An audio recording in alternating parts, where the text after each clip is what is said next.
Kozhikode medical college ICU പീഡന കേസിലെ അതിജീവിത ഇന്നു മുതൽ വീണ്ടും സമരത്തിനിറങ്ങുന്നു.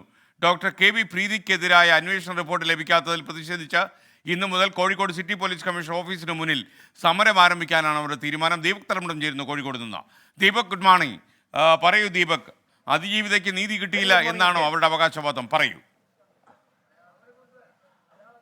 അങ്ങനെയാണ് അവരുടെ അവകാശവാദം. അതിൻ്റെ പേരിലാണ് വീണ്ടും അവർ സമരത്തിലേക്ക്, അതിജീവിത ഇടയ്ക്കിടയ്ക്ക് സമരത്തിലേക്ക് എത്തുന്ന കാര്യം നമ്മൾ റിപ്പോർട്ട് ചെയ്തുകൊണ്ടിരിക്കുന്നതാണ്.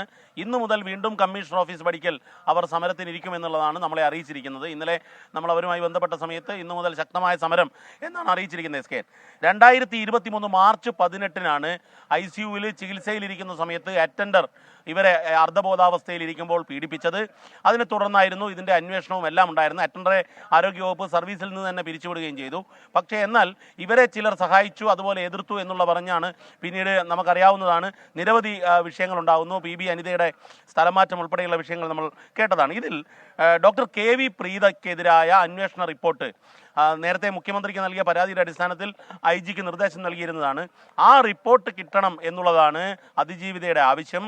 ആ റിപ്പോർട്ട് ഇവർക്ക് ലഭിക്കാനുള്ള നിയമപരമായ തടസ്സങ്ങൾ എന്തെങ്കിലും ഉണ്ടോ എന്നുള്ളത് പോലീസ് ഇതുവരെ വ്യക്തമാക്കിയിട്ടില്ല. പക്ഷേ ഏതായാലും റിപ്പോർട്ട് ഇവർക്ക് നൽകിയിട്ടില്ല. ആ റിപ്പോർട്ട് കിട്ടിയേ മതിയാകൂ എന്നുള്ള നിലപാടിൽ അതിജീവിത ഉറച്ചു നിൽക്കുകയാണ്. അതിനുവേണ്ടിയാണ് സമരം.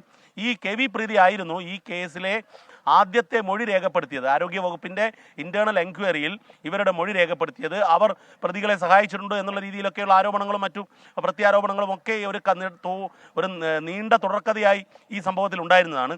ഏതായാലും ഇപ്പോൾ അന്വേഷണ റിപ്പോർട്ട് കിട്ടിയേ മതിയാകൂ. അതിന് എതിരെയാണ് അവരുടെ സമരം. ഇന്ന് കമ്മീഷണർ ഓഫീസ് പടിക്കലാണ് സമരം. ഇതിനിടയിൽ തന്നെ ഈ സമരത്തിന് മറ്റു ചില ബുദ്ധികേന്ദ്രങ്ങൾ പ്രവർത്തിക്കുന്നു എന്നുള്ളതൊക്കെ നിലയിലുള്ള സംശയങ്ങൾ ഉണ്ടായിരുന്നു. പക്ഷേ ഏതായാലും അതിജീവിത ഈ കാര്യത്തിൽ ഉറച്ചു നിൽക്കുകയാണ്. അവർക്ക് റിപ്പോർട്ട് കിട്ടിയേ മതിയാകൂ എന്ന നിലപാടിൽ ഇന്ന് സമരം ആരംഭിക്കുകയാണ്. SK ദീപക് തലമുടം.